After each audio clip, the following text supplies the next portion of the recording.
If you're a lawyer looking to grow your law firm through online marketing, you've come to the right place. My name is Matt Post. And I'm Asha Madavi. And this is the SCM Dynamics Lawyer Marketing Podcast, episode 3. Today we're going over, was it Google change? What are we talking about today, Masha? What is it? Today we're going to talk about all the new changes that are happening with Google. That is including the new SEO algorithm update and the changes they're making to Google Ads. Cool. Sounds good. Let's get going.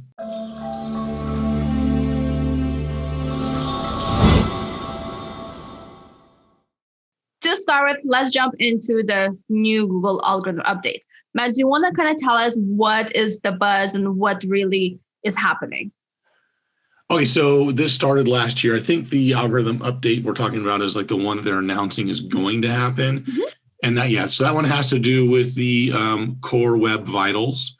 And there's a lot of people like rephrasing what it's called, and they're trying to come up with their own buzzwords to, I guess, impress people. I don't know. People make things up. It's what happens. But anyways, what it is, it has to do with the speed of a website. So I guess it's an add-on update, I guess I would call, if I'm making up my own thing, right? So they had an update, and they've already said that the speed of your website on a mobile device is a ranking factor. And there's a lot of SEOs and a lot of marketing companies pitch that.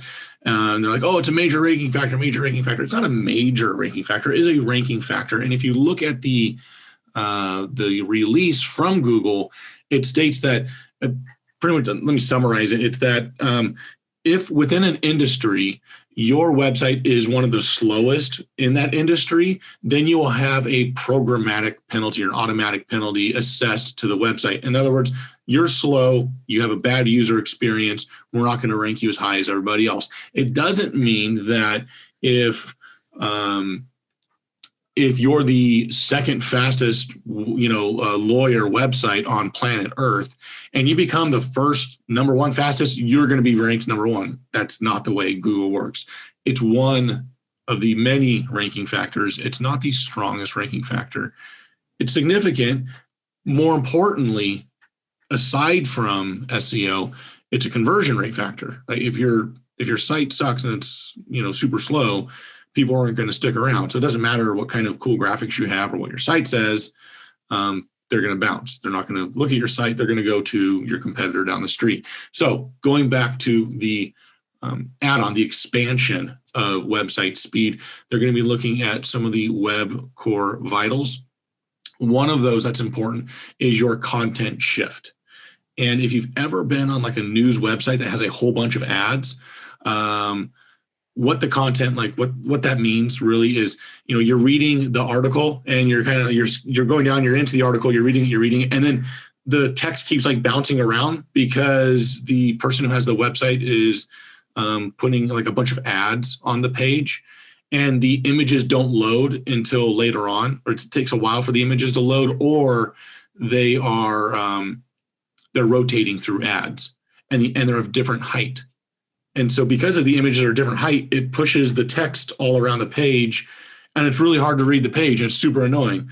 That is the content is shifting, right? So it's the content shift. And that's going to be a big factor of these, the web core vitals. And it's how fast does the first fold. So the first thing that you see is that's your above the fold. The fold is the bottom of your viewport or the bottom of your monitor. So above the fold or the first fold, it's how fast that shows up on a mobile device. That's another big portion of this. So it's really, those are the two big parts of this new update that's coming out. But I'm going to add something in here because this just came up today. I just read this today, so I'm going to keep on going for a second. Matt Southern, I'm looking at my screen because I was reading this morning on Search Engine Journal. They just announced that they are coming out with new manual actions. So new manual penalties are coming out. There's about a dozen of them. It doesn't have to do with the normal search results. If some law firms do appear in the Google News feed, because they do a lot of blogs, or they have a separate news website. And so some of those penalties have to do with that. And some of the penalties are in the Google Discover. If you're ever on mobile and you search for whatever, right? Say you search for you look at like hey, search for a pink pony. I don't know why this is on my desk. I'm talking to my wife later. Right. I'm saying I don't know what a pink. I don't know why it's here though, right? So you search for a pink pony. Maybe there's going to be like topics, articles that are going to show up in the search results, and it'll say, and they look different. It's like visually you'll see, and it'll say like Google Discover, and it says like different topics that are related to what you're searching for, but it's not news. So those manual actions, those manual penalties are rolling out for that as well. Most of it, just to summarize it, I'm not going to go through all of them. It's either like dangerous content, fake news, which I mean, 2021, I really want to get rid of the word fake news, but really that's what it is. I'm going to summarize it: misleading news or misinformation. Mm-hmm. Let's call it misinformation. Dangerous content, hate speech, adult content. So, I mean, if you, they're not going to put porn on Google Discover. Like, of course they're not. They're not going to stick porn on Google News. Of course they're not. Most of these things attorneys don't have to worry about, except for maybe something that can be like manipulated or misleading media. I mean, that's about it. So the law firms that are running the news blog type of posts, and hopefully if they are able to even rank in news, like what should they be on the lookout for, or what should they do differently? So like PI, excuse me, like PI attorney, I guess the one that they would fall into is violent imagery, violent content. We see that a lot. Yeah, you're like, oh, like here's the news of, some, 5 people got killed on the freeway, and here's a picture of the car mangled up with people dead on the freeway. Probably don't want to add that photo. You can get hit for by one of them is violence and gore content. Now, what is gore content? That is, I guess that's up to the Googler if somebody reviews that. It's not. There's no set stone. There's not like this is gore, this is not gore. There is a line, and so just make sure you're on the right side of that line. That would be the main thing. I think Facebook does a really good job in kind of like educating us on what gets approved and what doesn't. So generally, any image with like blood, and the funny thing is, we get to see a lot of those on stock photos. Yeah. When they have like a stock car accident with like a body laying down, like I think those would probably qualify. Yeah, well, and I don't know. I mean, do you have to be a repeat violator? This is a new thing, so we don't know. Could it be one thing? Is it 3 strikes you're out? Can they hit you on the first time around? Another one, I'm just going through the list here. Another one would be medical content. So if you are practicing med mal, I know a lot of PI attorneys don't practice med mal, but if you are one of the ones that do, or if you're doing like mass torts, class actions, and if you're giving medical advice and you're not a doctor, you can be taken off Google News. So if you're using your news site, or if you are syndicating to Google News, they can remove you from Google News. Now, the manual penalty is not going to take you completely off the search engine, but it is going to kick you out of Google News. And Google News, being included in Google News, there is a good marketing tactic, not strategy. I just talked about strategies and tactics about an hour ago. So it's a good tactic within SEO to go after short term. And one thing that people don't know, if you're using a Droid phone and you're doing searches, one good thing about Google News is Google will show you like articles to whatever you've been searching for. And if you're one of the believers that Google is listening to you all the time on their phone through the phone, if you're talking about pink ponies, I might have a pink pony ad showing up on my phone later on, right? Google will show related news to what you're searching for on the dashboard of a Droid. That means your law firm can show up on the front of the phone. It can show up like, front and center without there even being a search. It's free advertising. So I don't know. Take that as a hint. Try to get on Google News. Figure that angle out. Very interesting. Yeah. Definitely exciting to see how they're going to roll things out and kind of how they're going to go about removing those penalties and give people a chance to fix them if they are. Yeah.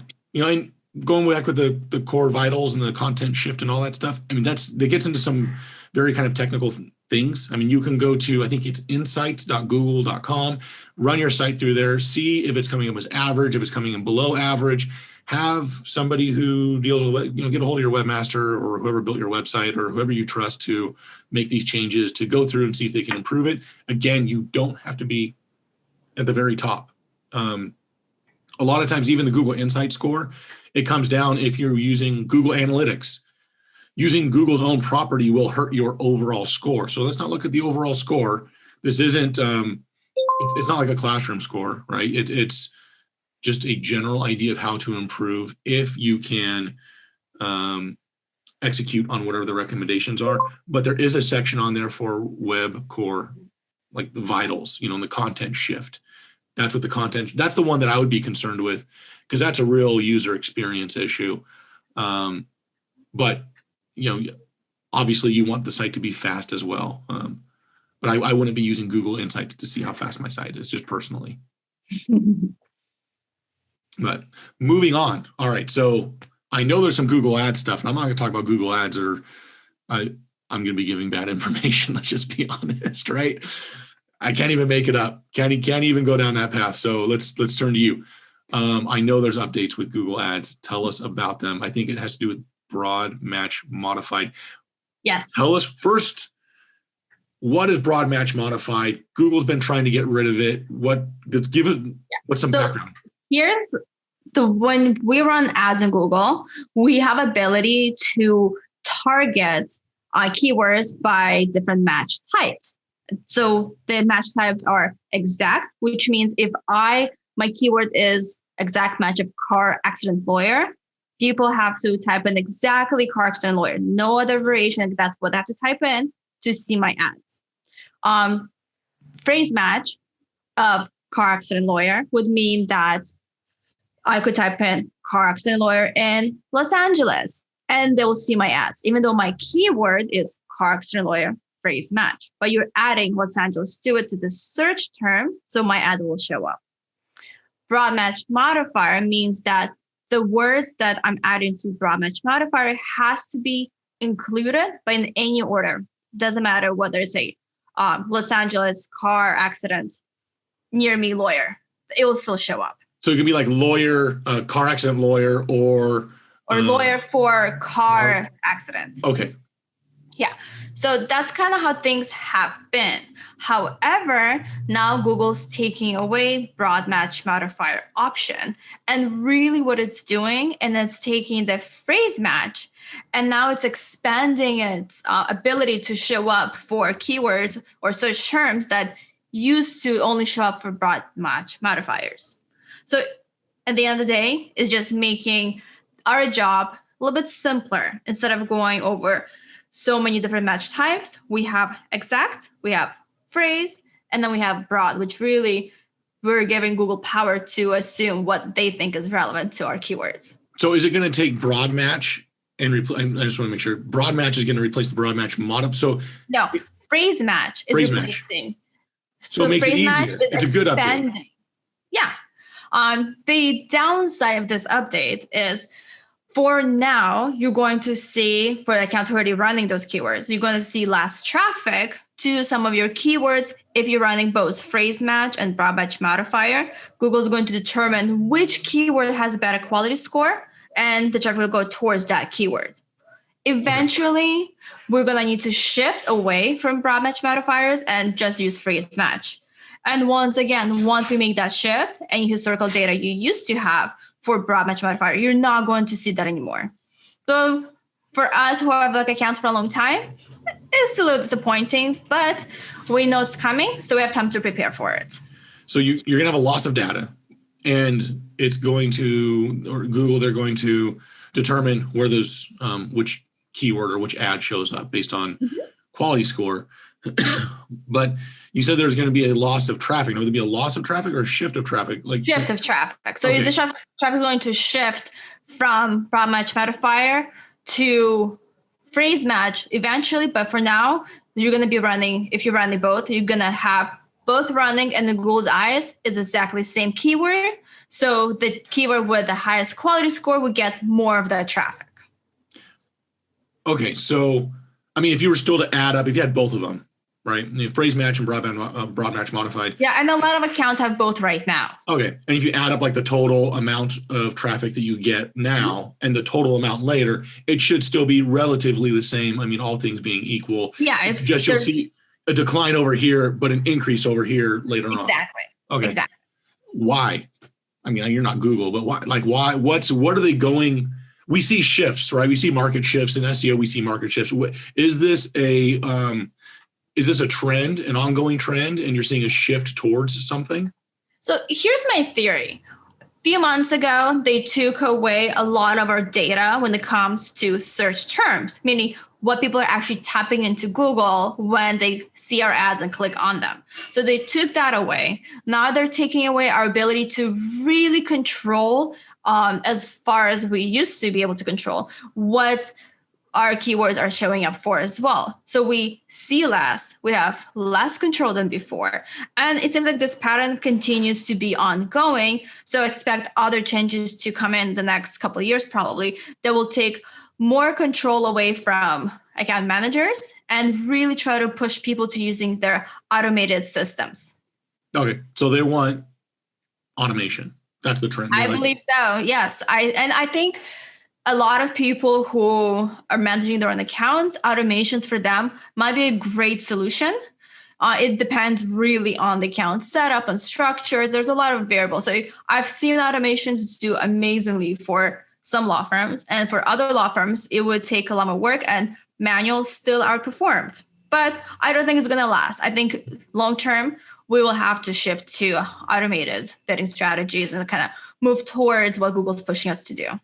And here's kind of my take on or question, right? Is if you have 10 attorneys, they're all personal injury attorneys, and they're all in Los Angeles, right? We brought that up before. So they're all PI attorneys, they're all in Los Angeles, and they all have an automated bid strategy. They all have the same automated bid strategy. Who comes out on top? Like, how do you optimize that, right? Is it, or, I mean, you know what I mean? Is it just whoever's going to bid the most? I mean, Google is essentially, when you go with an automated bid strategy and you have so many different competitors, in my mind, and I can be wrong again, I'm sure you're going to tell me I'm wrong and tell me why, because like I said, I don't, this is not my expertise. That's just cool, which is great because I get to learn things. But isn't Google just bidding against themselves with their own like bidding strategy, algorithms, like playing automated? It's like playing chess with a robot versus a robot. I mean, yes and no. So you're right. Google is going to be bidding against itself on all these different accounts. But there's other things that come into play that will make a big difference on which accounts do better and worse than others. Those include your ad copy. Those include your landing pages. How relevant are your keywords to your ads and your landing pages? So there's a lot of other variables that will come into play. And I think that's what's going to separate accounts that are doing really well from those that are struggling a bit. Is there a quality score on automated bid strategies? So you still have a quality score assigned to every single keyword, no matter what your strategy is. And as we know, quality score is a huge part that determines how often your ads show up and how much you pay per click. So if you're optimizing and still being very conscious of your quality score, you should, on paper, outperform those who don't. So they want to take away, essentially, or what you're saying, or what you believe the trend is taking away control of the minutia of managing an ads campaign, and the focus will be more on, well, maybe the ad, maybe not the ad, because they have responsive ads. So they might be going down that path as well, where you can put in a variety of different competitive advantages and call outs and things of that sort. And then Google, using their machine learning, will determine what the best mix and match is, right? Because machine learning is, I'd say that's the future, but the future is here. We use machine learning for some of our own internal processes.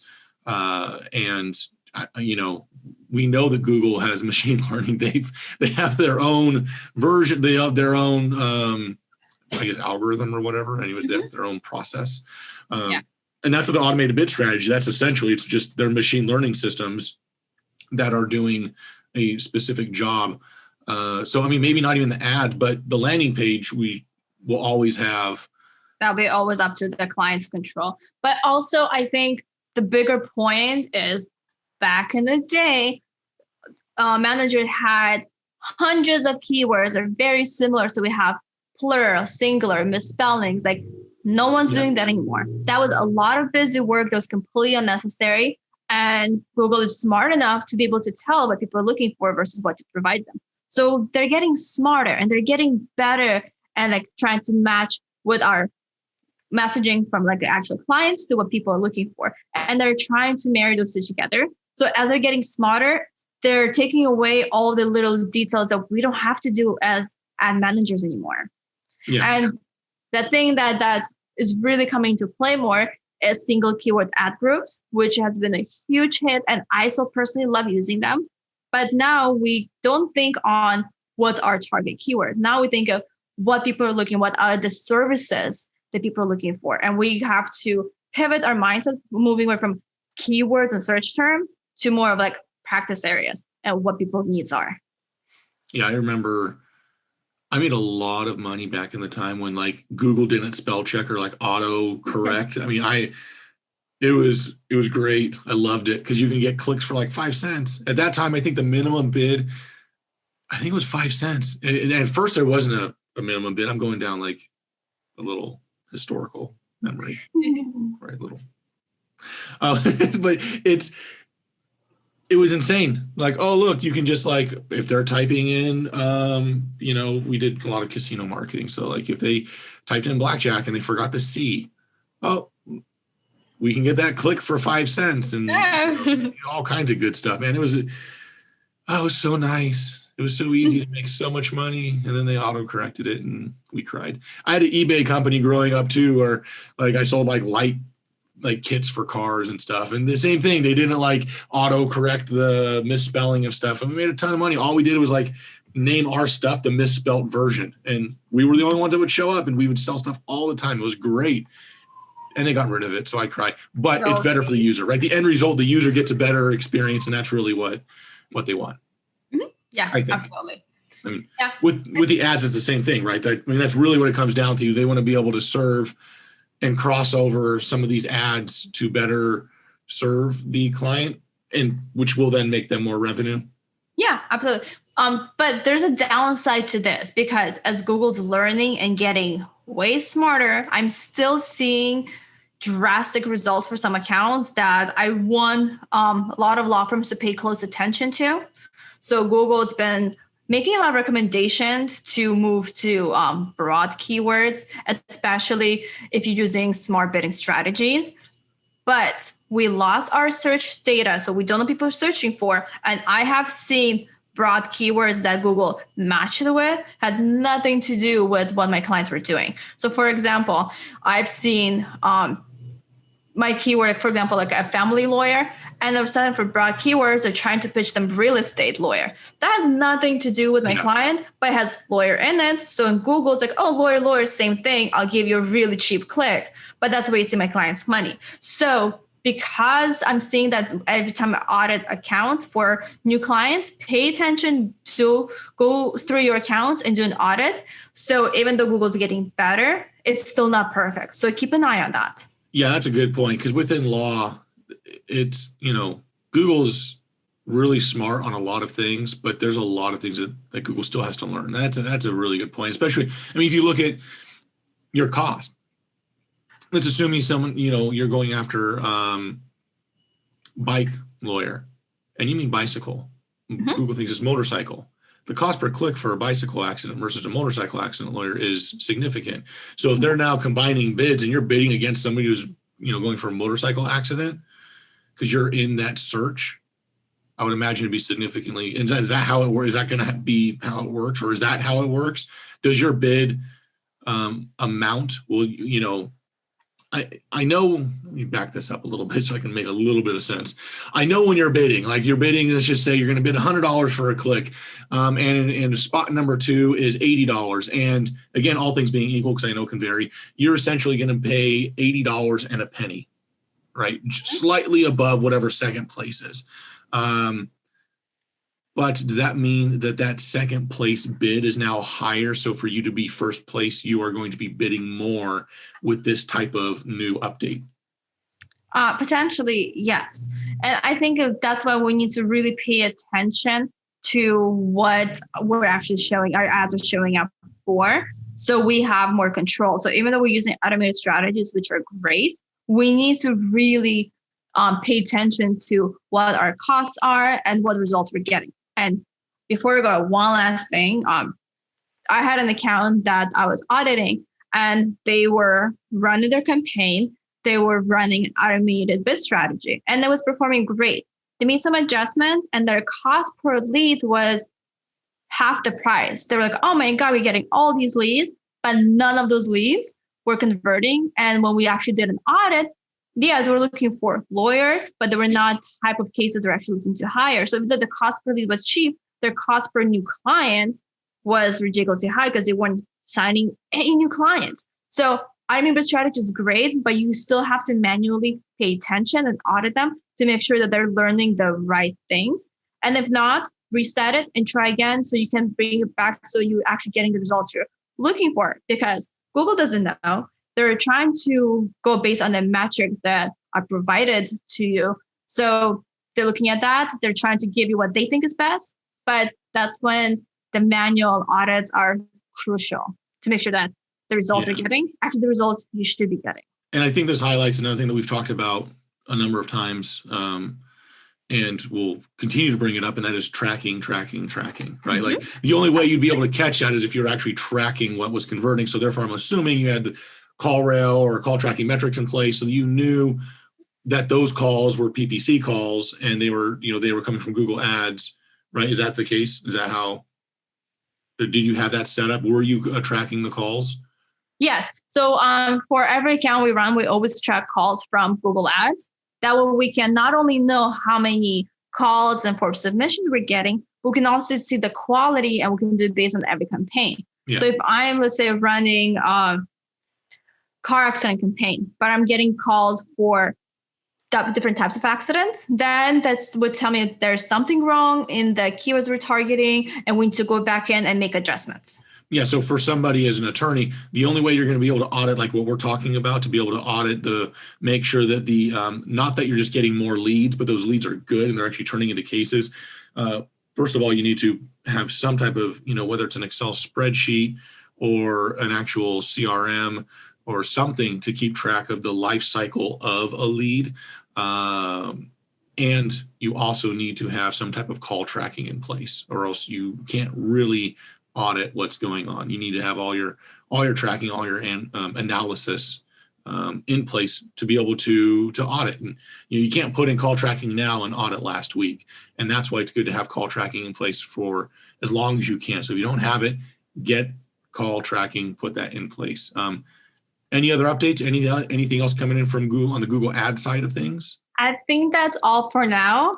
As more updates come out, we'll definitely bring them up for our next video. Yep. But if there's any topics you guys want us to cover, let us know, and we'll be more than happy to go over. If you have any questions, we're here. Yep. And then check us out. Check us our website at scmdynamics.com. If you have any questions about your Google ads, your SEO, your online marketing, scaling, services, I can keep going on for 5 minutes and list of stuff. If you need help in online marketing, that's what we do. That's what we're here for. Until next time, have a good one and get some clients, be profitable. Bye, guys.